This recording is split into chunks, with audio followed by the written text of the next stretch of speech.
बिस्मिल्लाहिर्रहमानिर्रहीम। अस्सलाम वालेकुम। मुझे कहते हैं Marwa Ansar Chaudhry. Very warm welcome तमाम देखने वालों को। और वैसे भी हम नए साल में दाखिल हो गए हैं। सबसे पहले हमारे देखने वालों को नया साल बहुत बहुत मुबारक हो। 2024 हम सब के लिए यकीनन एक बेहतरीन साल साबित होगा और जो रह गए हैं अधूरे काम वो इसमें कर लेंगे हम मुकम्मल। प्रोग्राम है सितारों के रंग और सितारों के रंग में हमेशा हम आपकी मुलाकात करवाते हैं शोबिज़ इंडस्ट्री के रोशन सितारों के साथ। और आज जो सितारा जिसकी रोशनी जिसकी चमक चार सू बिखरी हुई है, जिसने बहुत काम किया इस इंडस्ट्री के लिए, बहुत ज्यादा खिदमत सर अंजाम दी, चाहे वो फिल्म हो, टीवी हो, ड्रामास हो, थिएटर, सभी पे उनकी रोशनी जो है वो मांद नहीं पड़ी बल्कि मजीद जगमगा रही है। आप समझ गए होंगे कि इस वक्त मैं मौजूद हूँ अदाकारा खुशबू खान के घर पे, जो किसी तारुफ की मोहताज नहीं। अस्सलाम वालेकुम। वालेकुम अस्सलाम। मरवा कैसी हैं आप? मैं बिल्कुल ठीक, आप कैसी हैं? आई एम गुड, शुक्र अल्हम्दुलिल्लाह। हमेशा की तरह खूबसूरत, चाको चौबंद और मुस्कुराती हुई शख्सियत। मुस्कुराते रहना चाहिए क्योंकि ये लोग हैं कि ये सिर्फ शोबिज़, तो जो शो करेंगे तो वही आपको मिलेगा रिटर्न इसका। तो यहाँ पे रोतों को कोई देखता नहीं, हंसतों को बर्दाश्त नहीं करते, बट ये कि स्माइल आपके फेस पे रहनी चाहिए। तो स्माइल का राज क्या है? स्माइल का राज ये है कि आप जैसे प्यारे दोस्त मिलते हैं तो स्माइल फेस पे आ जाती है। और हादसात तो इतने जिंदगी में हो चुके होते हैं, हम उनको उस वक्त में भूल जाते हैं जब आप लोग मिलते हैं। प्यार करने वाले दोस्त मिलते हैं, फैंस मिलते हैं, जब हम ड्रामा करके आते हैं या कोई ऐसी एक्टिविटी करके आते हैं तो वो स्ट्रेस भी खत्म हो जाता है, वो टेंशन भी खत्म हो जाती है, स्माइल वैसे फेस पे आ जाती है। और मैं आपको बताती चलूं कि आज का जो हमारा प्रोग्राम है वो अदाकारा खुशबू खान के साथ इस साल का पहला प्रोग्राम है। और ऐसे ही हम बहुत से सितारों से आपकी मुलाकात करवाते रहेंगे और जानेंगे इनकी सक्सेस स्टोरीज, इनकी जिंदगी की कामयाबी के राज, कितनी अनथक मेहनत के बाद ये इस मकाम पर पहुंची हैं। इतना ज्यादा काम, हर वक्त काम ही काम। जब भी मैंने कोशिश की कि मैं आपका टाइम लूं, लेकिन चूंकि ऑडियंस को भी आपकी जरूरत है, तो कभी गुजरांवाला, कभी रावलपिंडी, कभी मुल्तान और कभी लाहौर, ये इतना सफर चक्कर, इतना पैर में, ये सोचा था कभी? मेरे पाँव में तिल है तो उसकी वजह से मुझे वो घुमाता रहता है। अच्छा। तो जब मैं छोटी होती थी ना तो तब मैं देखती थी तो मैं कहती थी अम्मी मेरे पाँव में तेल है, तो मैं कहती कि जिसके पाँव में तेल हो तो उसको सफर बहुत ज्यादा होता है, ट्रैवलिंग बहुत रहती है। तो पहले तो हम ये बात को क्लियर करते हैं, तो खैर जस्ट किडिंग के पाँव में तेल है। तो तेल मेरे भी पाँव में तो आप भी तो ट्रैवल पे रहते हैं, जब पूछो मरवा उधर है, मरवा उधर है। एनीवेज के मतलब कि हम लोग तो घूमते फिरते रहते हैं। इन बातों में भी कहीं ना कहीं कोई ना कोई सच्चाई होती है, बिल्कुल होती है। जैसे कहते हैं कि जी बिल्ली रास्ता काट गई, तो पहले हम जब छोटे थे हम यकीन नहीं थे करते, अब माँ बाप सर पे नहीं है तो अब उनकी बातें कहीं भी याद आती है कि वाकई में उनकी बात में कोई सच्चाई थी। बिल्ली रास्ता काट जाए तो आप, कुछ लोग हैं, बहुत सारे बल्कि ये लोग यकीन नहीं करते, बट ऐसा होता है। मुझे ज्यादातर जो मेरी है ना, कोई ऐसा मेरे साथ कोई एक्सीडेंट होने वाला हो तो मेरी लेफ्ट आइज जो है वो ब्लिंक करना शुरू कर देती है, नहीं तो मेरे नोज पे खारिश शुरू हो जाती है। तो मुझे इंडिकेशन मिल जाती है कि यार समथिंग इज रॉन्ग, कुछ फ्यूचर में कुछ गलत होने वाला है, या कुछ चंद मिनटों में, कुछ चंद घंटों में कुछ गलत होने वाला है मेरे साथ। इतनी हसीन शख्सियत की आप मालिक हैं, बिल्लियां तो कहीं आपके रास्ते काटती हैं शोबिज़ गुड क्वेश्चंस। शोबिज़ की जो बिल्लियां हैं वो तो बहुत खतरनाक है। दूसरी काली बिल्लियों से मैं मुकाबला कर लेती हूँ, मैं सूरते वुरते पढ़ के निकल जाती हूँ, सदका दे देती हूँ, पर वो बिल्लियां बहुत ना जो खतरनाक हैं, जो वाइल्ड कैट्स हैं, वाइल्ड साबित होती हैं, बिल्कुल साबित होती हैं। और वो तो इतनी खतरनाक होती है ना कि उनके ऊपर कोई अल्लाह का नाम नहीं चलता, कोई अल्लाह का कलाम नहीं चलता। उनसे मुझे पता नहीं कैसे बचा, तो फिर भी अल्लाह मेरी कर देता है, अल्लाह बचा लेता है। और आपने जैसे बात की नए साल में हम लोगों ने कदम रखा, तो मेरी विशेष है कि नए साल में जितने भी हमारे लोग हैं जो इस वक्त मुझे इस चैनल पे देख रहे हैं, ओवरसीज में देख रहे हैं, जितने भी लोग हैं हमारे, उन सबको मेरी तरफ से एक तो नया साल मुबारक। सेकेंडली उनके जो काम पिछले साल अधूरे रह गए वो इस साल में वो अपने पूरे करें, और नया साल हमारे लिए इतना खुशियों वाला साबित हो कि हमें कोई इसमें टेंशन ना हो। जितनी हमने स्ट्रेस देखी है, ये देख रहे हैं, जितने हम क्राइसिस से गुजर रहे हैं, जितना हमारा मुल्क क्राइसिस से गुजर रहा है, तो अल्लाह में ये टाइम हमारा बहुत अच्छा हो, कलेक्शन भी हो जाए और जितने मतलब जितने बुरे हालातों से हम लोग हमारा मुल्क भी गुजर है, साथ में ज़ाहिर है हम भी शामिल हैं। तो अल्लाह मियाँ हमारा जो आने वाला ये नए साल में हम आ चुके हैं, तो अल्लाह मियाँ हमारे लिए बहुत अच्छा साबित हो और हमारी नई हुकूमत भी बन जाए जो हमारे मुल्क के लिए बहुत अच्छी हो, जो हमें सपोर्ट करे। हमारे जितने भी लोग हैं, मीडियोकर हैं, मिडिल क्लास है, लोअर है या अपर क्लास है, जितने भी लोग हैं पाकिस्तानी जितने भी हैं या ओवरसीज में भी जितने पाकिस्तानी हैं और जितने भी लोग हैं, चाहे हमारे मजहब से रिलेटेड हैं या नहीं है, बट मैं कहती हूँ कि ये साल उनके लिए इतना खुशाइंद हो कि वो हमें पाकिस्तानियों को, मुसलमानों को दुआएं देते रहे। सही हो गया। अच्छा खुशबू जी, ये बताइएगा कि अभी पिछले दिनों बहुत ज्यादा एक क्राइसिस आया हुआ था थिएटर इंडस्ट्री पे। बंद भी कर दिया गया और फिर कहा ये गया कि जी लाहौर खास तौर पे फहाशी का गढ़ बना हुआ है, ओरियानी है, और बाकी जगहों पे किसी को कुछ नजर नहीं आया और सबसे पहले लाहौर के जितने भी थिएटर्स हैं उनको बंद कर दिया गया। अब कहा जाता है चेक एंड बैलेंस है, मगर मुझे नहीं लगता, मुझे वही लगता है कि वही मॉनिटरिंग टीम्स अपने लोग लेकर आती हैं, 10-12 लोग अपने फ्रेंड्स इकट्ठे करते हैं मॉनिटरिंग टीम्स वाले, और आके कहते हैं कि जी हम सेंसर कर रहे हैं।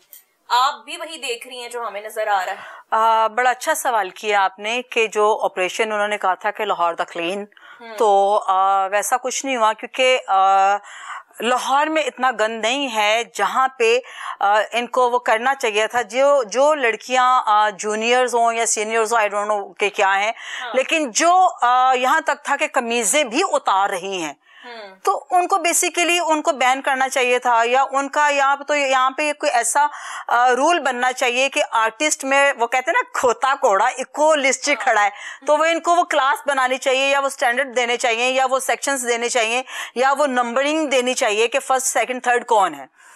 तो वो एक मतलब जिन्होंने इतनी फाशी की वो आज़ाद घूम रही थी। अनफॉर्चुनेटली मैं यहाँ पे थी नहीं, मैं आउट ऑफ कंट्री थी, तो ये पीछे जो मिसहैप हुए, तो लेकिन मुझे उन सब का दुख है जिन्होंने फांसी की, उनको तो आज़ादी थी, और जिन्होंने नहीं की उनको बैन कर दिया। मैं पाकिस्तान में नहीं थी, मैं बैन थी, तो मेरे साथ और भी बहुत सारी, मतलब ये आलम है कि ये पाकिस्तान में नहीं थी मगर उस लिस्ट में ऐड थी। ये है कि मतलब कि अभी भी जो मॉनिटरिंग हो रही है, तो जहाँ पे जिसकी दाल गलती है वो अपनी दाल गलाता है और उसके बाद जो है वो अपना जिसने काम दिखाना था वो दिखा के चला भी जाता है। तो मॉनिटरिंग वैसे अभी तक वैसी भी नहीं हो रही, अभी भी कुछ हमारी आर्टिस्टें वैसी ही काम कर रही हैं जो पहले कर रही थी, अभी भी वैसे कर रही हैं, लेकिन उनको कुछ नहीं है। अभी मैंने रिसेंटली, सॉरी मैं आपका टाइम थोड़ा लूंगी, कि रिसेंटली अभी मैंने एक ड्रामा किया, ड्रामा खत्म हो गया, तो मुझे 3 दिन के बाद उसका नोटिस मिला कि आपने पिछले ड्रामे में फांसी की। जब मैं अगला ड्रामा करने जा रही थी, तो आपको जब मैं एंड मैंने किया, आपको उस वक्त मुझे नोटिस देना चाहिए। अगर मैंने कुछ गलत किया, आपको मुझे उस वक्त वो शिकायत करनी चाहिए। जब मैं वो खत्म हो चुका, हर चीज खत्म हो चुकी, उसके बाद मुझे आके नोटिस मिल रहा है। तो तब भी मेरे साथ हुआ जब ये ऑपरेशन हो रहा था, अब भी मेरे साथ ये ऐसा हुआ। तो आई डोंट नो कि मुझे टारगेट क्यों किया जाता है। खैर चले, इसमें भी कोई, मुझे यूं लगता है कि जैसे इंतजामिया सोई होती है, जैसे ही कोई जाके शिकायत करता है तो उनको ख्याल आ जाता है कि हम उठ जाएं और फलां को बैन कर दें, फलां पे नोटिस दे दें और फलां को एक्शन लगा दें। खैर ये तो एक कह लें कि नजला जो है वो जब किसी पे गिरता है वो कोई नजर में आ जाता नहीं, जब मैंने ना, सॉरी मैं आपको इंटरप्ट कर रही हूँ, कि जब मैंने ये सवाल किया तो उन्होंने कहा कि हमें एक बड़ी मगरमच्छ चाहिए होती है। अच्छा, जितनी फील्ड में, तो इट्स मीन के उनका कोई ऐसा वो नहीं है, तो वो उनको टारगेट चाहिए होता है कि इसको टारगेट करेंगे तो हमें इससे फेम भी मिलेगा और हमारी बात भी सुनवाई जाएगी और हमें वो फेम भी मिल जाएगा और जितनी भी चीजें वो क्लियर हो जाएंगी। तो वो मुझे ही टारगेट किया जाता है। किसी को मार पड़ी है, किसी को अगर कोई गंदा कर रही है, कुछ भी कर रही है, फोकस कौन है? खुशबू। तो वो तो ये साफ है, इससे वाज़ेह है कि आप इतनी सक्सेसफुल हैं कि लोग जो है वो उनकी नजर में सिर्फ खुशबू ही आती है। जी बिल्कुल, ये तो अल्लाह का करम है कि मैं कहती हूँ कि मैं जितना अल्लाह का शुक्र अदा करूँ उतना ही कम है शायद। मुझे यूं लगता है कि खुशबू एक क्वीन, एक मोहरा है। Oh my God. जिनको कभी भी जो है किसी ने वो करना हो तो सबसे पहले खुशबू को जो है वो टारगेट कर दिया जाता है कि इस काम के पीछे खुशबू, उस काम के पीछे खुशबू। डेफिनेटली, जैसे अमेरिका को टारगेट किया जाता है। तो खुशबू इस वक्त, मैं अमेरिका सुपर पावर हूँ और जिसको कोई भी ऐसी मतलब कि कोई प्रॉब्लम होती है तो वो सारी कहते हैं खुशबू ने कराया, खुशबू ने कराया। तो वल्लाह आलम, मुझे ऐसा कोई पता नहीं है, मुझे किसी बात का नहीं पता होता और फीमेल को फीमेल का पता होता है। मेरी जितनी भी किसी के साथ दुश्मनी हो मेरी तरफ से नहीं, मेरी तरफ से गुड ही आपको आंसर मिलेगा।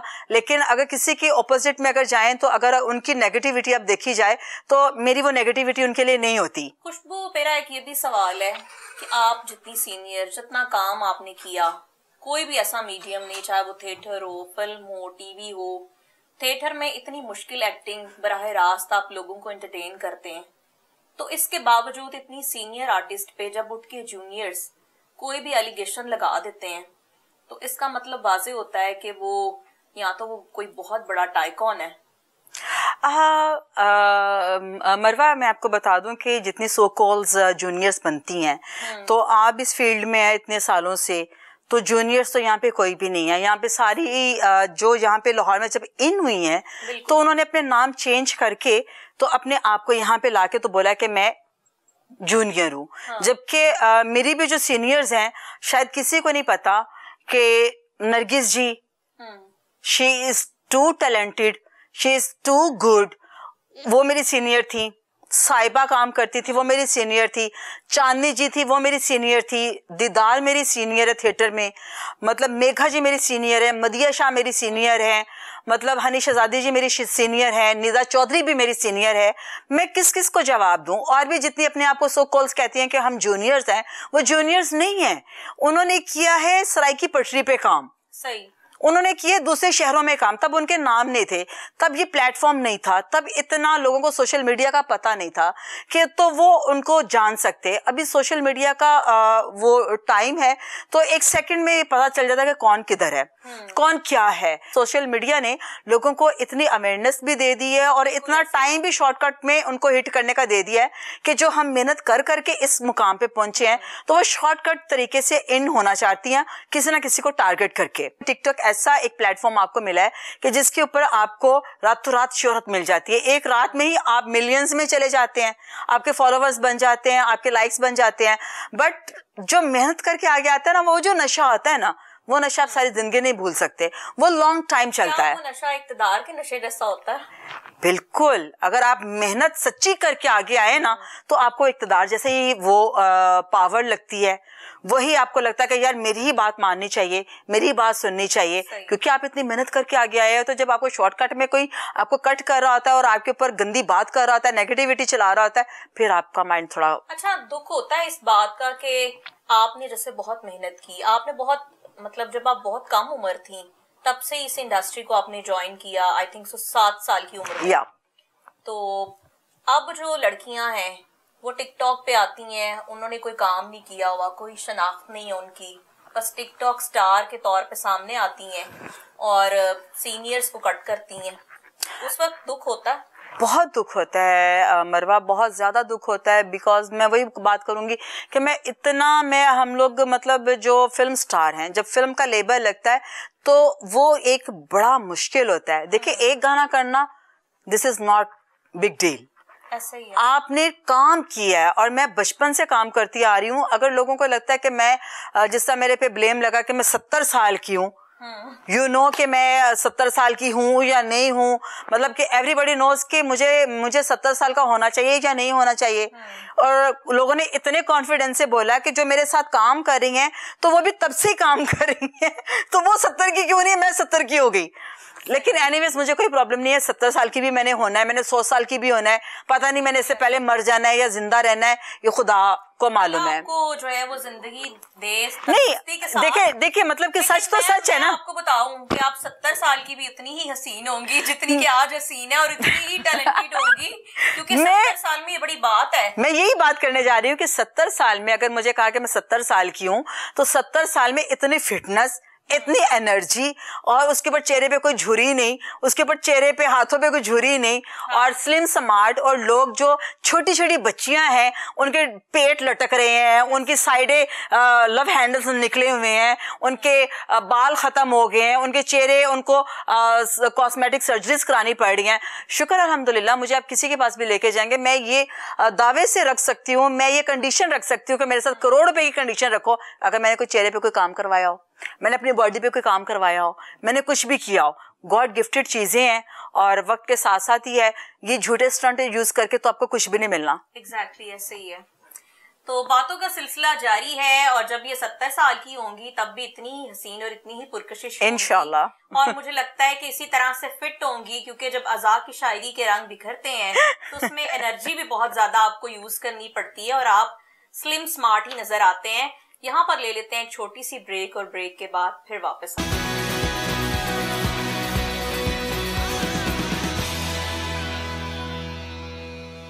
Welcome back. और ब्रेक पे जाने से पहले हो रही हैं खुशबू खान, जो कि हमारी बड़ी प्यारी आर्टिस्ट हैं, बहुत काम किया इन्होंने और ये सभी के लिए रोल मॉडल हैं और इनसे जेलसी भी बहुत अदाकाराओं को है, इनसे बातें चल रही हैं। अच्छा खुशबू, काम आपका बोलता है मुंह से, जेलसी का एलिमेंट ऑब्वियसली नजर आता ही है, लेकिन गुस्सा नहीं चढ़ता कि पहले काम तो सीख लो फिर जेलसी करना? मरवा, बहुत गुस्सा आता है कि मतलब मैंने उन लड़कियों ने जिन्होंने मेरे लिए बहुत ज्यादा नेगेटिविटी बोली तो उनको मैंने अपने साथ भी खड़ा करके काम करवाया तो पूछती थी हाय कितनी देर रह गई है कि तो मुकरेंगे। मतलब एक वो पीसेस होते हैं ना, वो मिडले छोटे छोटे मेडले होते हैं, वो आप कट टू कट वो जो गाने होते हैं छोटे छोटे पीसेस लगते हैं, तो वो मुझे तो कोई प्रॉब्लम नहीं होती, इश्यू नहीं होता। तो मैं, क्योंकि मैं तो इतनी एज की हूँ, तो वो छोटी बच्ची हैं तो वो थक जाती हैं, तो वो मुझसे वो पूछ रही थी एक दो मुकड़े ने, तो सम टाइम बीच में खड़ी होकर वो मुझे क्लैप कर रही होती हैं कि वो क्लैप करें, क्योंकि वो थक जाती हैं। तो मेरा वही स्टैमिना है, वही चीज़ें हैं और मुझे उतना ही शौक है काम का। और मैं आज भी अगर जब जाऊँ तो मैं ना वो कर रही होती यार मुझे क्यों नहीं याद, मुझे क्यों नहीं याद, मुझे गाना याद ना हो या मुझे ड्रामे की वो चीज़ ना आ रही हो या मैं अपने गेटअप में ना हूं तो मुझे कोफ्त होती है, क्योंकि हमें आदत है टीवी की, फिल्म की, हम फिल्म से बेसिकली इधर कन्वर्ट हुए हैं। जब मैं फिल्म में आई हूँ, थिएटर पे आई हूँ, उस वक्त में मेरे हालात वो नहीं थे कि मैं अफोर्ड कर पाती किसी चीज को। हसीनो जमील पर्सनालिटी की आप मालिक हैं, आपको लोग ये भी कहा करते हैं या कहते होंगे इतनी हसीन क्यों है, फूल खाती हैं? अक्सर लोग कहते हैं मुझे कि आप क्या खाती हैं, क्या खाती हैं आप? मतलब सरापा ही खूबसूरत हैं। गम खाती हूँ, रातों को जागती हूँ, लेट नाइट सोती हूँ। अच्छा। और लोगों की इतनी बातें सुनती हूँ और उसको दिमाग में रखी और उसके बाद सो जाती हूँ। लेट नाइट सोती हैं, हल्के भी नहीं पड़े हुए? एक टाइम खाना खाती हूँ। अच्छा। ये सारी चीजें आप लोग भी करो। एक टाइम खाना खाते हैं।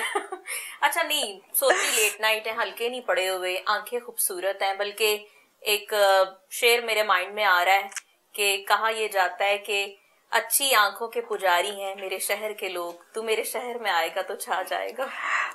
बहुत खूबसूरत शेर आपने बोला। ये मैं आपको बताऊं आपने क्यों बोला है?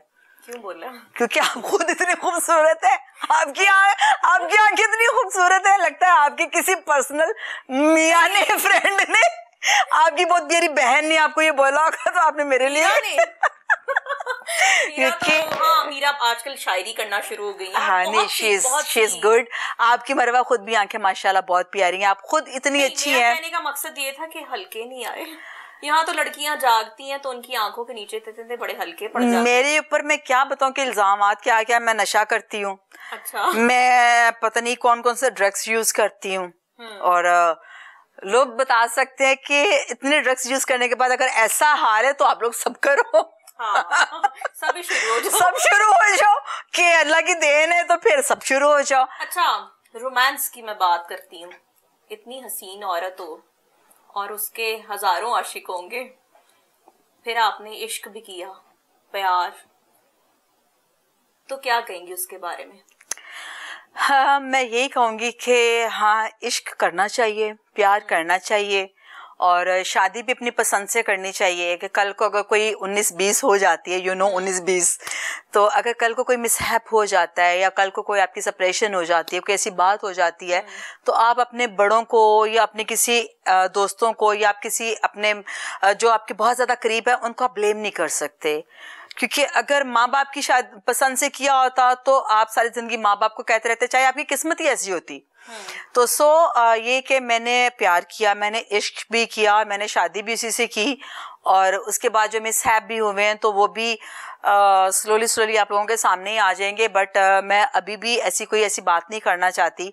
और ये है कि क्योंकि मैं माँ बाप को ब्लेम नहीं करना चाहती, मैं अपने ही उसके अंदर कुड़ती रहती हूँ, खिंचती रहती हूँ कुछ चीजों को। मैं तो फैसला आपका था? मेरा फैसला था, मैं इसलिए कहती हूँ कि फैसला जो भी है ना, मैं माँ बाप से भी जो है, अगर मेरा कोई मैसेज सुनेगा तो ये मैसेज के तौर पे भी बात है कि शादी बच्चों को बच्चे की मर्जी से करनी चाहिए। सही। कि अगर वो गलत फैसला करते हैं तो वो अपना फिर उसके बाद माँ बाप को ब्लेम नहीं कर सकते। मेरे बच्चे हैं, शुक्र अल्हम्दुलिल्लाह मेरे पास है, शुक्र अल्हम्दुलिल्लाह, बट मैं उनके साथ ऐसा बिहेव करती हूँ कि मैं उनके साथ दोस्तों की तरह रहती हूँ, मैं उनके साथ मजाक भी करती हूँ। जो भी मिसहैप हुए, कहीं रिग्रेट, कोई फ्लॉज, कोई कमी, कोई कोताही? रिग्रेट जो है वो तो आपको बार बार टीज करते हैं कि यार यहाँ आपने ये काम क्यों किया, वहां आपने ये काम क्यों किया, आप ये काम ना करती तो आपका काम ऐसा हो जाता, आप ये काम ना करती तो आपका काम वैसा हो जाता। तो मैं इनमें फिर भी किसी को ब्लेम नहीं दूंगी, वही बात कि बच्चों को बच्चों की मर्जी पे छोड़ देना चाहिए। तो खैर मेरे माँ बाप ने मुझे फोर्स नहीं किया, तो मेरी अपनी ही सारी मर्जी थी, तो मैंने कहा मैं सब काम आपकी मर्जी से कर रही हूँ, तो बट ये एक फैसला जो है मुझे अपनी मर्जी से करने दें। तो शादी का फैसला मैंने अपनी मर्जी से किया। मेरे माशाल्लाह 2 बेटे हैं, शुक्र अल्हम्दुलिल्लाह। और लोगों ने कहा कि दादी बन गई, इंशाल्लाह ताला कि मुझे ये वक्त नसीब हो कि मैं वो दादी बनूं और मैं अपना बच्चों की खुशियां देखूं, जो लोग मांगते हैं, जो लोग देखना चाहते हैं। बच्चे पैदा क्यों करते हैं? कहते हैं कि सूद समेत उनकी खुशियां वापस लें। तो और असल बच्चों की खुशी वो होती है कि जब उनके बच्चे आपके सामने आए, तो आपको लगता है कि आप बिल्कुल कंप्लीट हैं। तो ये तो खुशकिस्मती है। यहाँ पे लोगों के बच्चे भी हैं, शादियां भी हैं, पर वो शो नहीं करते। अगर इतनी हिम्मत है, अगर आप खुशबू को बदनाम कर सकते हो, आप खुशबू के ऊपर इल्जामात लगा सकते हो, आप अपने बच्चे शो करो, अपनी शादियां शो करो। आप कलमे पढ़ के कह रहे हो कि हमारी शादी नहीं है, आप कलमे पढ़ के कह रहे हो हमारे बच्चे नहीं है, दिस इज नॉट फेयर।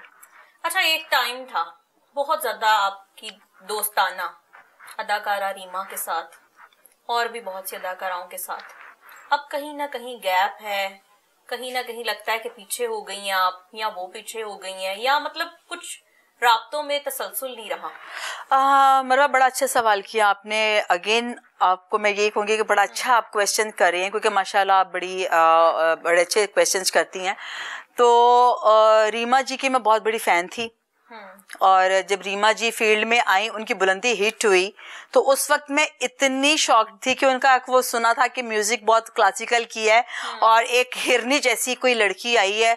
तो उस वक्त मैं तो छोटी थी, आज वो बुरा मनाए अगर मेरा इंटरव्यू सुनेगी तो शायद वो मुझसे नाराज भी पहले भी हैं और अब भी हो जाएंगी, बट सच्चाई को कोई नहीं टाल सकता। तो क्या रूठे मुंह को मनाया नहीं जा सकता? शायद उनको फील होता है कि मैं थिएटर कर रही हूँ तो उनकी क्लास कुछ हाई फाई हो गई है। लेकिन आप भी तो उसी क्लास की, आपने फिल्म की और जी, बहुत सी फिल्म्स। मैं उसी चीज को क्लियर करना चाहूंगी कि मुझे फर्स्ट टाइम स्टेज शो के लिए रीमा जी ही लेकर गई थी अमेरिका। अच्छा। तो वो भी स्टेज शो है, वहाँ पे भी पाकिस्तानी आके देख रहे हैं। ऐसे ही है। तो पाकिस्तान में अगर मैंने शुरू किया तो वो भी हमारी पब्लिक है, वो भी हमें देखना चाहती है। बिल्कुल ऐसे ही है। तो वो मैंने शुरू किया था कि मेरे पे कुछ क्राइसिस थे, मुझे घर वालों ने अलग कर दिया था, मैं इन लव हो गई थी। तो मुझे उन्होंने कहा कि आप चूज करें कि आपको ये बंदा चाहिए या आपको फैमिली चाहिए। तो मैं इतना इन लव थी कि मैंने कहा मुझे ये बंदा चाहिए, मुझे फैमिली नहीं चाहिए। सही। तो उसमें अगर अभी वो अगर कहे ये स्टेज करती है तो मेरे घर को स्टेज ने चलाया। बिल्कुल। मेरी बहुत सारी प्रॉब्लम्स जो हैं वो स्टेज ने क्लियर की। हमें फिल्म से इतना पैसा नहीं मिलता था, नाम फिल्म का था, लेबल फिल्म का था, बट हमें पैसा स्टेज से मिलता था। हम जहां चाहते थे हम अपनी मर्जी की पेमेंट लेते थे, हम अपनी मर्जी से ही चलते थे, और ये लोग भी तब सब साथ में थे। अभी कुछ ऐसे मसले मसाइल बन गए हैं कि वो अपने आप को समझते हैं हम बहुत हाई फाई हैं, बहुत हमने कुछ नहीं किया, जबकि मुझसे सीनियर्स हैं, थिएटर उन्होंने मुझसे पहले किया, बट उस वक्त में डांस नहीं था, मेरा प्रॉब्लम तो नहीं था। जब मैं गई उस वक्त डांस स्टार्ट था, मैंने कोशिश की कि तब मुझे डांस नहीं आता था, तो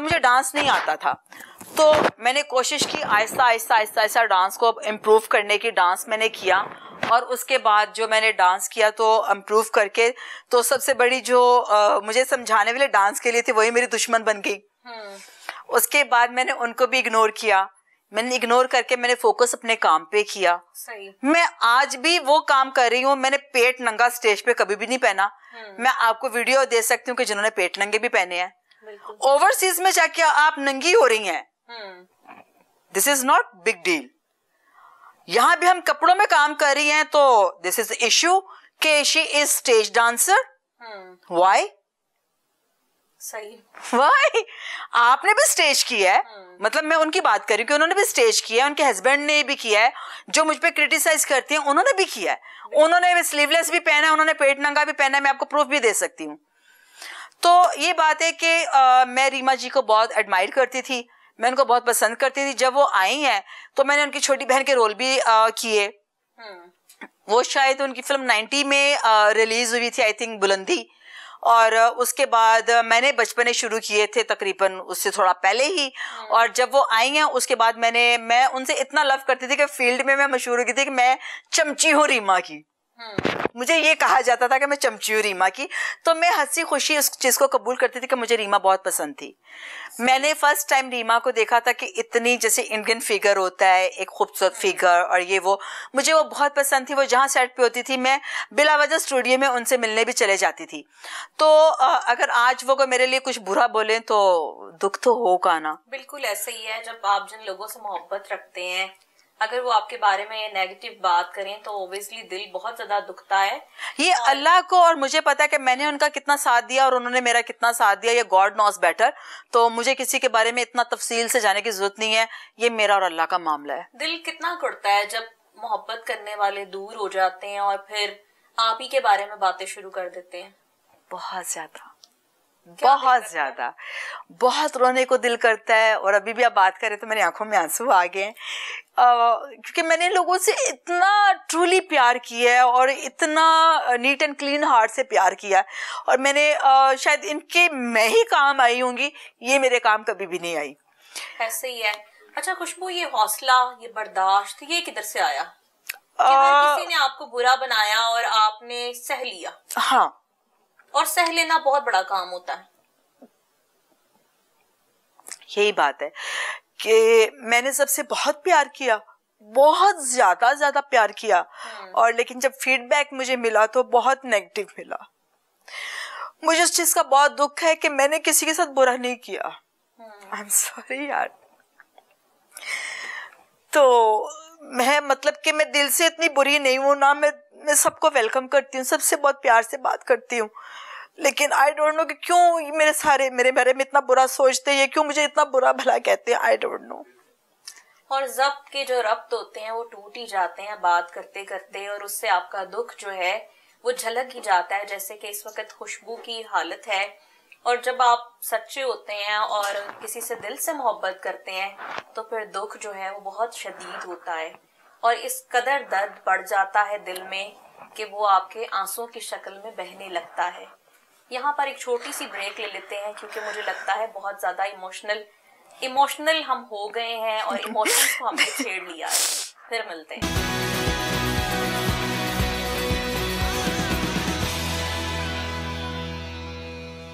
वेलकम बैक। और ब्रेक पे जाने से पहले हम थोड़ा सा इमोशनल हो गए थे और हमने इमोशंस के ऊपर हाथ डाल लिया था। लेकिन खैर, जिंदगी में जो खुशी और गम है वो लाजिम और मलजूम है, और जब आप किसी से मोहब्बत रखते हैं, उनसियत रखते हैं, सच्चे दिल के साथ लोगों के लिए आसानियां पैदा करते हैं, और जब आपका टाइम आता है तो लोग उठकर आप पे उंगली उठाते हैं और बात करते हैं, तो फिर दिल दुखता तो है। अच्छा खुशबू जी, बहुत सी अदाकाराएं पिछले दिनों जब थिएटर पे क्राइसिस आए, इवन प्रोड्यूसर्स ने भी ये कहना शुरू कर दिया कि थिएटर्स पे माफिया औरतों का राज है। वो कौन सी माफिया औरतें हैं? देखिए कितना शोर शराबा मचा हुआ था पिछले दिनों में, तो वो सारे ब्लेम मेरे पे दे रही थी कि मेरे घर पे लोग आते हैं, मैं ऐसा कहती हूँ, मैं ऐसा करती हूँ, तो उन सब के आप मुल्क से बाहर, मैं मुल्क से बाहर थी, तो उनके पीछे भी बिहाइंड उनको जब आप उनकी हिस्ट्री जानेंगी ना तो आपको उनकी बिहाइंड सब कुछ मिल जाएगा। तो मुझे जरूरत नहीं है कि मैं ज्यादा उनके बारे में बोलूं, उनको डिस्कस करूं, बिकॉज के उनकी हिस्ट्रीज भी आप लोगों के सामने आ जाएंगी अगर आप नहीं जानते। तो बकाया ये कि आप पॉजिटिव सोचो, पॉजिटिव थिंक करो और पॉजिटिव ही सबके लिए रहो, तो शायद ये प्रॉब्लम्स ना आए। बिल्कुल, और ये पॉजिटिविटी ही है। कहते हैं कि जो दिलों की तमानियत होती है वो चेहरे से अयां हो जाती है, और ये चेहरा बोल रहा है। अच्छा, दूसरी बात ये कि बहुत सी खवातीन ऐसी हैं कि जो कभी किसी जमाने में आपकी दोस्त रही हैं, और फिर जब आपके साथ हमें देखती हैं या किसी और को देखती हैं तो फिर कहती हैं कि तुम स्टेज वालियों से मिल रहे हो या मिल रही हो। क्या कहेंगी उन औरतों के बारे में? She is conscious, they are conscious, क्योंकि जो वो चाहती थी ना उनकी शादी हुई है ना उनके बच्चे हुए हैं, और अनफॉर्चुनेटली जितनी भी वो अगर कोई बात करती हैं तो जो मेरे हस्बैंड हैं उनके साथ उनके रिलेशंस रहे हैं, तो उनके रिलेशन से वो निकल चुकी थी, तो उन्होंने उन सबको रिफ्यूज करके तो उन्होंने मुझे ही सिलेक्ट किया था, तो उनको वो भी जेलसी है। अगर आजकल मेरे कोई अराउंड में मेरे कोई फ्रेंड्स हैं या मैं मतलब मेरी अगर गैदरिंग ऐसी है कि मेरे फ्रेंड्स ऐसे हैं कि जो उनके एक्स रह चुके हैं, तो अगर उनको उनसे प्रॉब्लम है, अगर उनको वो उनको ठुकरा चुके हैं तो उनको वो भी प्रॉब्लम्स है, क्योंकि जब हमने काम स्टार्ट किया तो तब वो मुझसे ही कपड़े लेके पहनती थी। उन्होंने मेरे बहुत सारे ड्रेसेस मुझसे लिए हुए हैं, और मैं वही दिल की जो एक मेरी ख्वाहिश होती थी कि यार कोई मुझसे किसी की दिल आजारी ना हो, तो मैं अपनी उसी रूटीन पे रही हूँ कि मैं आज तक उसी में, आज भी मैं उसी में कि मुझसे किसी की दिल आजारी ना हो। लेकिन ऐसा नहीं होता। यहाँ पे झूठ चलता है, धोखा चलता है, फरेब चलता है। यहाँ पे सच की कोई औकात नहीं है, यहाँ पे खरी बात करने वाले की कोई औकात नहीं है, यहाँ पे जस्ट झूठ है। और जितना झूठ बोलेंगे उतना फेम आपको मिलेगा, जितना आप गलत बोलेंगे उतना झूठ बोलेगा। अगर मुझे कहती हैं कि स्टेज वाले के साथ आप क्यों ये बात करती हैं या क्यों नहीं करती, हम पहले फिल्म में थे, स्टेज पे अगर वो नहीं आई हैं तो अपनी किसी मजबूरी से नहीं है, या वो अपने किसी एंगेज होंगी, क्योंकि किसी दौर में उन्होंने किसी को छोड़ा नहीं है। अगर ट्रूली बात है तो बात यही है कि उन्होंने अपने हर वक्त उनका 2 महीने के बाद उनका स्कैंडल किसी नए दोस्त के साथ आ जाता है, नए बंदे के साथ आ जाता है। आज वो अनमैरिड बैठी हुई हैं, उनके पास बच्चे नहीं है, तो शायद वो इसी कॉन्शियसपन में आके तो वो कह देती है कि आप उनके साथ क्यों बात कर रही हैं, आप उनके साथ क्यों बात कर रही हैं। अगर सबको स्टेज की ऑफर्स हुई हैं, सबने किए हैं, बाहर जाकर तो बड़ी खुशी खुशी पता नहीं कहाँ से अप्रोचेस लगाती हैं, कहाँ से अप्रोच करवाती है कि हमें फलां शो में बुला लो, हमें फलां शो में बुला लो। वहां जाकर तो नाचती हैं, प्राइवेट भी जाकर नाच लेती हैं, लेकिन स्टेज वाले को बुरा भला कहती हैं। क्यों? स्टेज वाली तो स्टेज पे नाचने को आके उनको टच तो नहीं करता। बिल्कुल ऐसे कोई आके उनको कोई पर्सनली उनको कुछ कहता तो नहीं है, उनके कमरों में 3-3 दिन बंद तो नहीं रहता। बिल्कुल ऐसे ही है। और मैं ज्यादा बात करना नहीं चाहती। बेहतर कौन जान सकता है सबको, इनके आगे तो सब खुली किताब है, चाहे कोई कितनी भी पारसा बन जाए, लेकिन ये सबको जानती हैं। और फिर उस वक्त तकलीफ बहुत ज्यादा होती है जब ऐसे ही लोग अपने ही लोगों को उठ के बातें करना शुरू कर देते हैं, जिनके साथ मेरा करियर शुरू हुआ। बिल्कुल ऐसे ही है। अल्लाह उनको भी हिदायत दे। और जो लोग काम कर रहे हैं, बड़ी बात है कि उन्होंने थिएटर इंडस्ट्री की खिदमत कर रहे हैं और कंटिन्यूसली वो काम कर रही हैं। अभी भी आपका ड्रामा चल रहा है, और ड्रामे पे ड्रामा, कभी आप मुल्तान, कभी फैसलाबाद, कभी गुजरांवाला, कभी लाहौर। और खुशबू की इतनी डिमांड है कि हर कोई चाहता है कि हमारे थिएटर में खुशबू काम करे। शुक्र अल्हम्दुलिल्लाह, बिल्कुल ऐसा ही है। मैं बहुत अल्लाह का शुक्र अदा करती हूँ, और मैं जिसका काम नहीं कर पाती हूँ तो मुझे बहुत दुख होता है कि यार काश मेरी डुप्लीकेट्स होती, तो मैं अपने डुप्लीकेट्स वहाँ पे भेज के तो मैं कहती कि यार तुम उसके थिएटर में भी काम कर लो, उसके थिएटर में भी काम कर लो, क्योंकि मुझसे दिल आज़ारी नहीं किसी की होती। मैं देख भी नहीं पाती, मुझसे होती भी नहीं है। मैं बहुत ट्रूली बात करती हूँ, बहुत खरी बात करती हूँ, और वो लोगों से, आपको पता है शुरू से कहावत है कि सच बड़ा कड़वा होता है, और वो निगलना भी बड़ा कड़वा होता है। तो वो ना निगला जाता है ना उगला जाता है। तो मैं सच्ची बात करती हूँ, सच्ची बात पे कोई ठहरता नहीं है, तो मैं क्या करूँ, मैं झूठ पे आ जाऊं? मैं झूठ पे आ नहीं सकती, क्योंकि मैंने अल्लाह से वादा किया हुआ है कि झूठ नहीं करना। बिल्कुल ऐसे ही तो है। इसी बात से लोग जेलस होकर तो बहुत सारी बातें कर जाते हैं। तो खैर, लेकिन परवाज उसी की होती है जो ऊंचा उड़ता है और उसके बहुत ज्यादा जो है वो नाकदीन होते हैं और हासिदीन होते हैं। मगर फिर भी हमारी ऐसी आर्टिस्ट जो कि फिल्म, टीवी, थिएटर हर जगह पे अपना एक मकाम रखती हैं, वो इस शोबे के साथ जुड़ी हुई हैं और इसको मरने नहीं दे रही। तो यहाँ पर प्रोग्राम का वक्त खत्म हो रहा है। खुशबू से कोई मैसेज लेते हैं कि जो लोग नए आ रहे हैं, खैर नए आने वाले भी बड़ी बातें करते हैं, क्या पैगाम देंगी? मैं नए आने वालों को वेलकम करूंगी, नए साल में भी बिल्कुल वेलकम करूंगी जो नए हैं। ये नहीं कि नाम बदल के आगे दोबारा अच्छा, नाम भी बड़े बदल के हैं। हाँ, वही तो मैं कह रही हूँ, नाम बदल के आके तो अपने आप को नया साबित करते हैं। हालांकि उनको 20-25 साल हो गए काम करते हुए, बट वो आते हैं जब लाहौर में इन होते हैं तो उनका नाम चेंज होता है, कहते हैं कि हम वी आर न्यू कमर। तो खैर मेरा उनके लिए भी वेलकम है। और सही बात मैं बोलूँ तो ये है कि आप मेहनत करके आगे आएंगे तो लॉन्ग टाइम चलेंगे, और शॉर्टकट के रास्ते में बिल्कुल कोई भी आपकी थोड़ी सी कामयाबी है, लॉन्ग टाइम नहीं है। तो जो मेहनत करके आएगा वही लॉन्ग टाइम जाएगा। और जिस तरह के आप सब देखते हैं, बात करते हैं कि आप अभी तक स्टिल काम कर रही हैं, फिटनेस वगैरह ये वो सारी चीज़ें जो सारी हैं, तो वो यही है कि मैं मेहनत करती हूँ। मैं आज भी गाने की रिहर्सल करती हूँ, रिहर्सल करके मैं थिएटर पे जाती हूँ। थिएटर को बुरा कहा जाता है, वो क्यों कहा जाता है कि थिएटर को शुरू से ही, जब से इसके ऊपर एक बुरी आफत आई थी, तब से थिएटर को हम लोग खुद ही बुरा कहते हैं। कोई इंटरव्यू करने के लिए आ रहा है, कोई उसको कह रहा है थिएटर बुरा है, थिएटर बहुत बुरा है, जबकि थिएटर बुरा नहीं है। थिएटर आपको कॉन्फिडेंस देता है, आपको लोगों में बैठने की वो हिम्मत देता है कि आप लोगों से बातचीत कर सके। शायद अगर मैं थिएटर ना कर रही थी तो आज मैं इस तरह इंटरव्यू भी ना कर रही होती, क्योंकि जब वो टाइम था तो उस वक्त में इतना सोशल मीडिया नहीं था मरवा, और इतनी फैसिलिटीज नहीं थी कि आपके पास कि आप करें। मुझे कोई इंटरव्यूज के लिए बुलाता था ना तो मैं टाइम रख के मैं कैंसिल कर देती थी, मैं नहीं जाती थी, तो क्योंकि मेरे में कॉन्फिडेंस नहीं था, तो मैं बहुत शाय थी। और मुझे ये सारा कॉन्फिडेंस थिएटर ने दिया। तो मैं क्रेडिट दूंगी टोटल थिएटर को कि मेरे घर का जितना खर्चा है मुझे किसी के आगे यूं नहीं करना पड़ा। आपको पता है फिल्मों में इतना पैसा नहीं मिलता, अभी माशाल्लाह बहुत ज्यादा है, पर वो कराची शिफ्ट हो चुका है, लाहौर में नहीं है। तो लाहौर में एक थिएटर ही है जिसको हम लोग चला रहे हैं। अच्छा काम करेंगे तो आप लॉन्ग टाइम चलेंगे, थिएटर भी लॉन्ग टाइम चलेगा। अगर आप शॉर्ट तरीके से आना चाहेंगे, अगर आप बदमाशी से आना चाहेंगे, उसकी कोई जिंदगी नहीं है, कोई लाइफ नहीं है, वो चंद 5-10 मिनट की है, अदरवाइज कुछ नहीं है। तो मेहनत करके आओ तो आप लॉन्ग टाइम छा जाओ, और किसी की दिलाजारी नहीं करो, किसी को गलत नहीं बोलो, किसी को कुछ नहीं बोलो, आप अपने काम से काम रखो, अपने काम पे फोकस करो।